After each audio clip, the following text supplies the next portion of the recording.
And we welcome in the host of the Game Last Nightcap and the Game Last Night. Still a secret where this podcast is going to pop up. Yes, we're keeping that under wraps for a little bit longer. I mean, you can go watch my old episodes. I am on YouTube. Don't be disturbed by the fact that a lot of the videos have like 4 views or all of a sudden 2,000 views. It's very random. It was a side hustle, a dream project. I'm so lucky that I got to interview the people that I did get to interview. And it went quite, including Damien. Damien was on the inaugural episode. And then we had. I don't know what's going on with that. It's a whole nother story. But whatever. It's okay. It's okay. We'll do it again. You're going to be on the show, Kenny.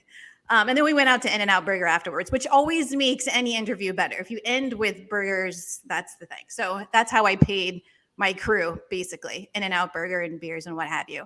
But as my other life was going on, this show kind of went silent for a bit, and then COVID hit. But it's a dream scenario. Like I especially like being able to have long conversations with folks who are in the sports industry about a lot of different things. So it's coming back where I can do those types of things. I had an interview on Sunday.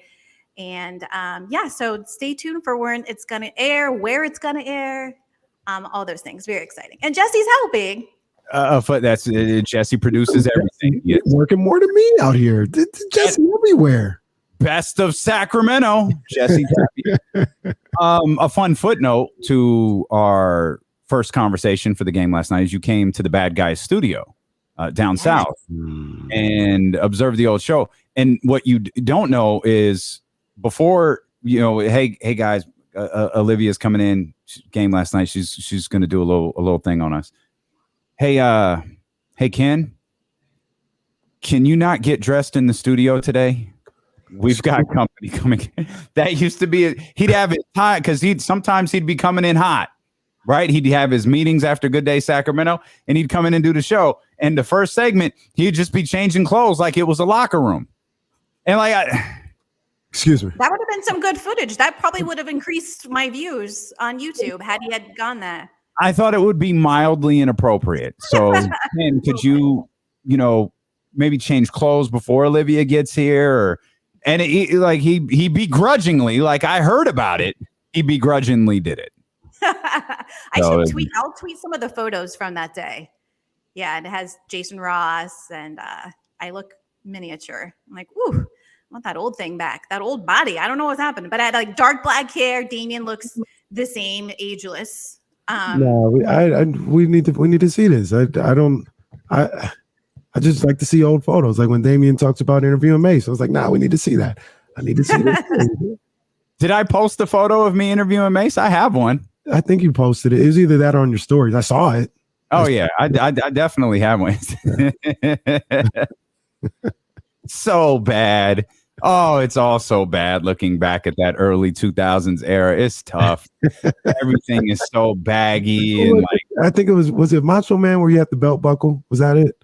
I had a Sean John shirt tucked in with the Sean John belt and the Motorola two-way on the side. And then the phone next to the Motorola. You was getting it with the two-way face. You was getting it. It was the Sean John long sleeve with the Sean John belt and the Sean John jeans. Man. Rip head to toe. That's like a time capsule. That's it's all bad. I got a bunch of pictures too. I've been there. I know. I look back like, dang. And at least for me, I didn't have a beard back then. Some of them I had like a light little goatee. As I got a little older, it was a little thicker on the chin or whatever. But yeah, I've been there. I know what it is. You posted one with the round prescriptionless glasses. Oh yeah, that was high school, Kenny. Yeah. The tank top with the shirt over the top. Like, the fire come to life right now. Goodness gracious. We were talking about your boy a minute ago, Aaron Judge, with the ultimate. There's contract seasons, and then there's this.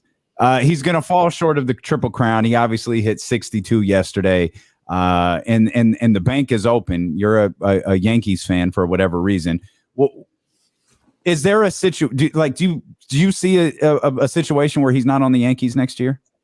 Oh man, I think the Yankees, they have to keep him. But first of all, when you said my guy, my man, I thought you were talking about Derek Jeter because that's my guy.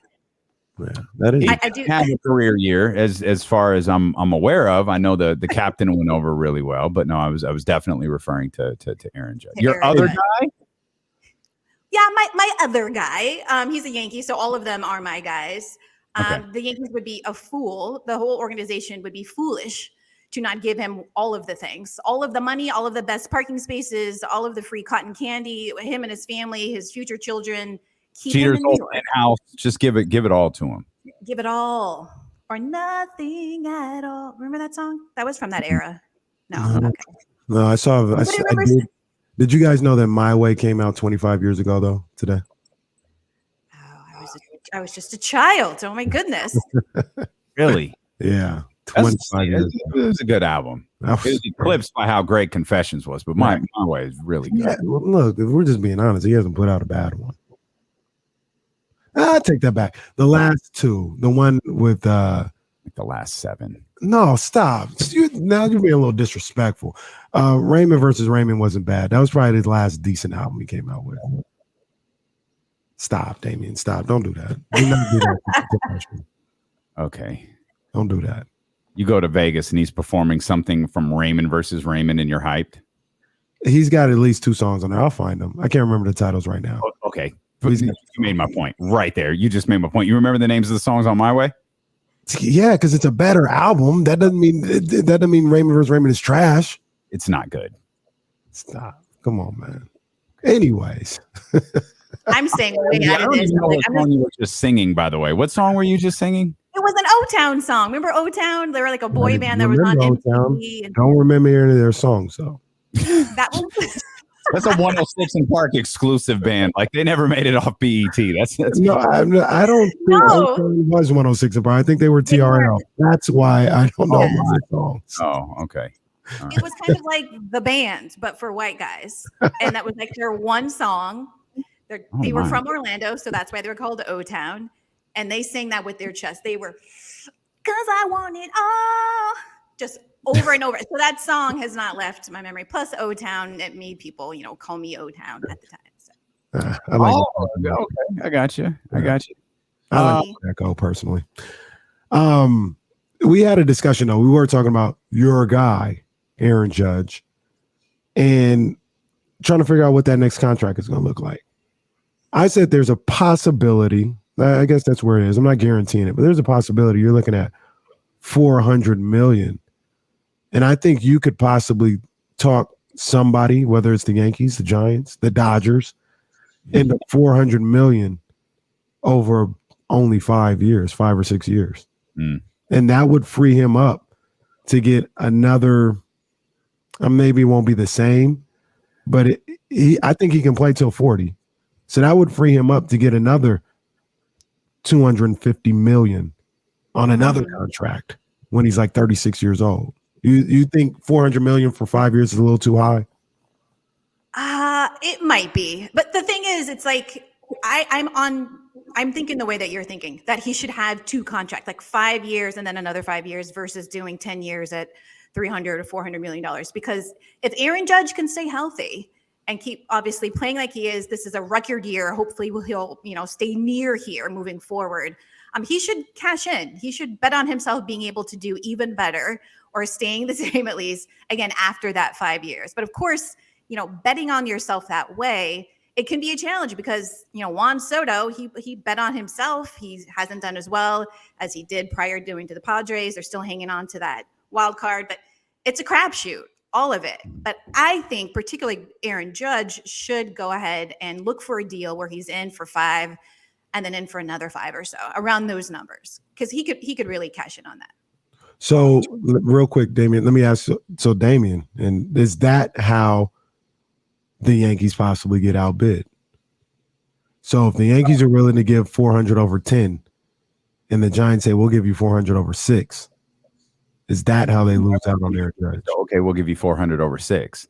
But they may not be willing to. I'm saying that in the sense of the Yankees aren't willing to do Well, see, that's the part that I can't. That's the part I'm having trouble envisioning. Is the Yankees just going, "Oh no, we're not going to pay that much." Though I do have the need to ask you both this difficult question, given what we just see, and apparently there's not even a conversation about who the MVP is, despite what that once in a lifetime player in Orange County or wherever the hell they played did this year. Is he that good? Aaron? Yeah. Absolutely. Like you're confident he's that good. 500 million. Are we like we're legitimately talking near 100 million per year? Mm-hmm. That's what we're talking about. Changer. He's that good. He's a needle mover and a game changer. Absolutely. And we're positive. Like there's no. He's as good as what they're willing to pay for. That's what contracts are about, right? Like once I've done this, if you're willing to pay $5 million, then that's what I'm worth. That's what I'm worth. However much people are willing to put out there. Now, Showtime, I don't know, between the AL MVP run, he's done incredible things. The team didn't perform. The Yankees went through their drought post the game break. I can't think of it. What's it called? Why am I losing my brain? During halftime for the season. The break, the All-Star break. There we go. They started scaring me. I do like season halftime though. That's a good one. It's just halftime for the season. That's good stuff. Let's trademark that. Barbara, can we trademark that? There's no Barbara, but Aaron Judge continued to perform and continued to produce through those struggling months that the Yankees faced. And I think that's what a difference maker is. Like Showtime continued to do that as well. The team didn't live up to, what we saw early in the season. I do think the fact that he plays on both sides of the ball means he should win MVP, but I do think Aaron Judge should be paid. And he should get paid whatever they have in the bank that they can afford to keep him happy and keep him in pinstripes. Okay. Yeah, it's gonna be interesting to see. I mean, the Yankees, to a certain degree, they haven't. I guess they did it with Garrett Cole, but they're not like they haven't shown themselves in recent years. Maybe they haven't really had to, but they haven't shown themselves to be the 90s, late 90s, early 2000 Yankees, where they were just throwing money around crazy. It's not. I don't know if that's a shift in the way they do business or what, but they haven't done that much later. When they get these guys, it's usually via trade and they give up these prospects that they have. That's usually how they've acquired a lot of these guys. But maybe they just haven't been faced with those situations as well, like they're going to be faced with this offseason. So we'll see if it's a philosophy change or not. Well, when they were winning a lot, they were winning with their farm team. They were bringing up guys through the system. And they started, liking that system, were winning, and all of a sudden they kind of went away from it. Then they started, plucking people out of Oakland and bringing them over and spending a ton of money to buy them out, and they couldn't buy their way to a championship.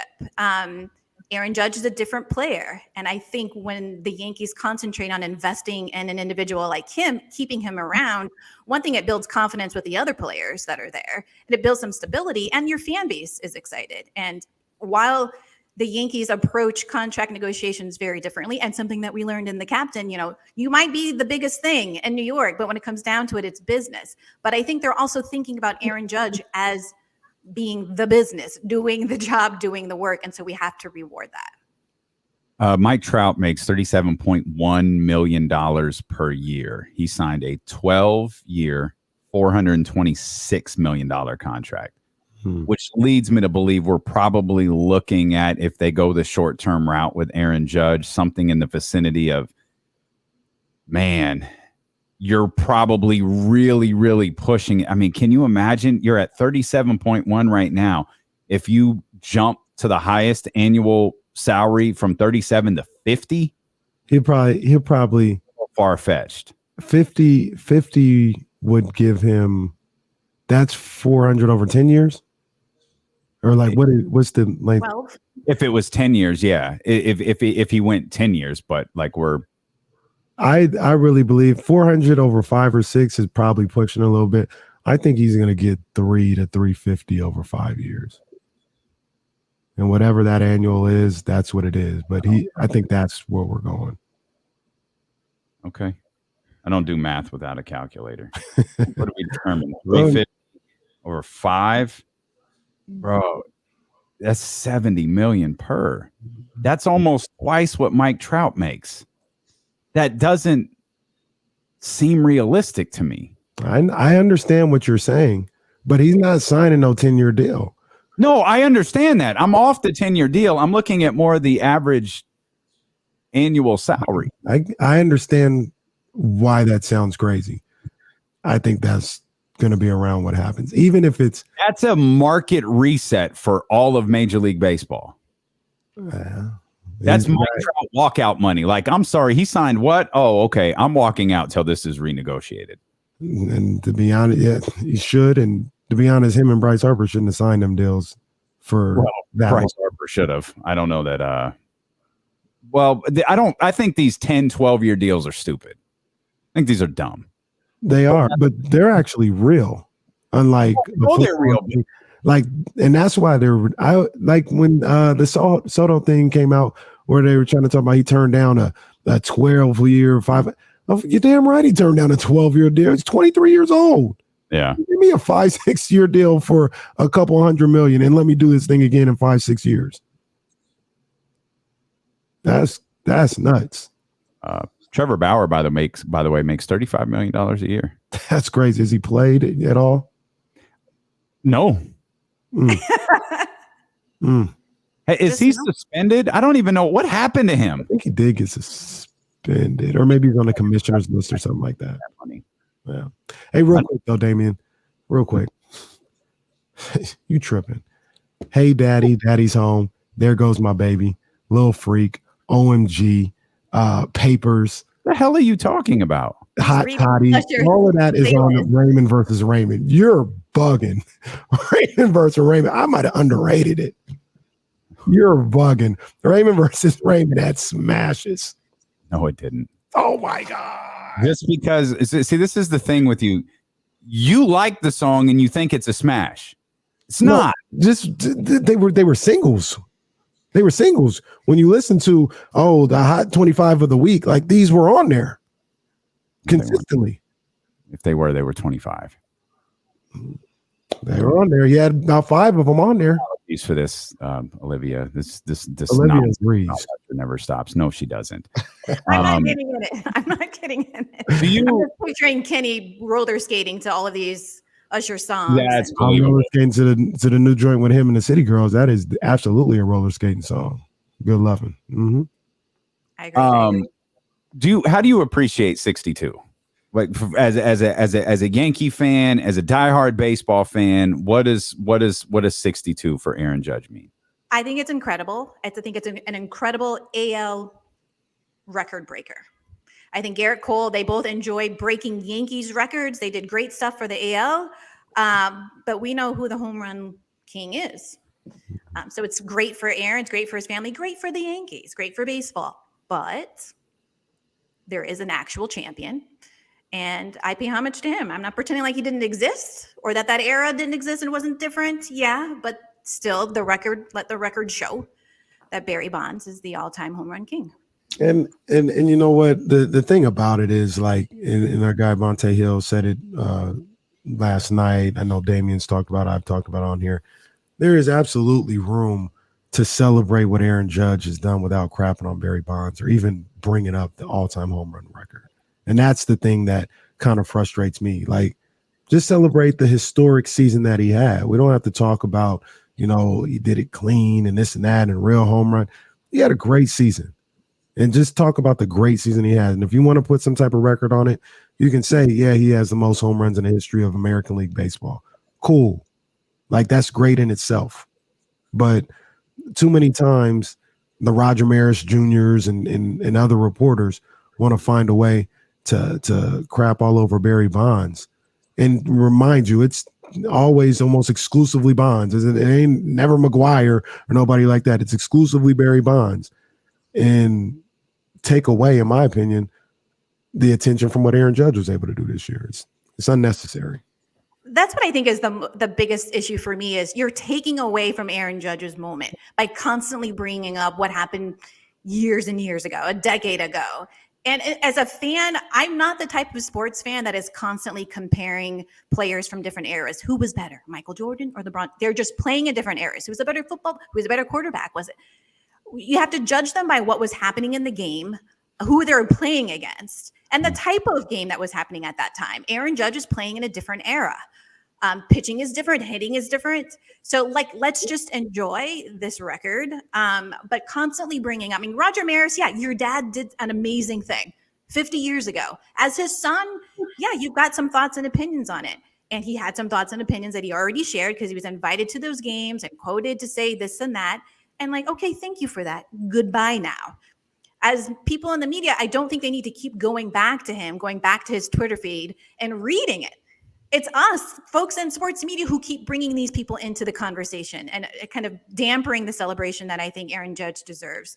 So, like I said, I don't like to compare eras. I don't like to compare people and players from different eras and what was going on in the game at the time. But let's just give him the respect he deserves. It's a hard thing to do, to hit 62 home runs and to hit the last 3 with all eyes on you. So I think the Yankees are excited. Their fans are excited. The whole league is excited. And let's just enjoy this while baseball is being talked about for a couple more weeks now. What's great about perhaps the best part about Aaron Judge hitting 62 is now the AL record and the Yankees record is Aaron Judge, which means we never, ever, ever, ever, ever, ever have to hear from Roger Maris Jr. again. I'd argue we never needed to, but if you wanted, that's baseball's whole identity is based on history. You want to keep the history alive? That's great. Roger Maris is now a very, he's not a part of the conversation anymore. He never, ever needs to be brought up again. Roger Maris Jr. never needs to be referenced again. Roger Maris's record isn't the record anymore. They're done. Thank you for your contributions. Goodbye now. Now you can interview Aaron Judge, his mom or dad, or Aaron Judge or somebody else, but you never have to go back to Roger Maris Jr. again. And I think Aaron Judge is handling all the press and all the eyes on him very well. He doesn't get into the mush. He doesn't start talking about, well, actually, I'm clean and they weren't. And he doesn't focus on that stuff. He focuses on his teammates. He focuses on the game. He knows better than that. Yeah, he knows better to get into that. I feel like they're trying to get him to comment on it, but yeah, he knows better. And I'm glad that he's sticking to his guns and just focusing on the game. Mm-hmm. I agree. Lamar Jackson's watching. He got a contract year 2, though. He's different. He I don't think he's going to have any control over what happens. He's not. The Ravens are ultimately, I think they're just going to franchise him. They're not. Nothing's going to change with Lamar Jackson until he threatens to walk away. Mm-hmm. Or actually does walk away, because he's not going to get the Aaron Judge. It worked. He can get the payoff. Lamar is not going to get the payoff. That's just not how football works. Yep. What I do like about Lamar, Juan Soto, Aaron, all of those players who are betting on themselves, even when it doesn't work out, I feel like that's better than not knowing. Having not bet on yourself. As an athlete, professional athlete, you've always had to bet on yourself. You had to put yourself out, work harder, show up when it's cold outside in the snow or it's hot and you're finding a gym, you're finding a place to play because you're betting on your future, your ability to produce, to change the game, to make a mark. And of course, from my perspective, of course, I want them to win. I want them all to have the best year ever, to walk away with giant contracts. But regardless of whether or not it works out, I hope that they feel good about betting on themselves because it's worked thus far. And you can't, there's certain things you can't control. You're only 1 of 11 on the field. You're only 1 of 9 on the grass. So all you can do is the best you can do. But letting people talk you out of betting on yourself, you want to have some good counsel, but I'm just pro investing in yourself, betting on yourself, and letting the chips lie where they may. Olivia Christian, the game last night cap available across her social media platforms, with the game last night returning very, very soon. Allegedly. Rumors have it. It's happening. Rumors. I've heard a rumor that an episode with a pretty prominent name has already been recorded. That's just what I heard. Those are things that I hear.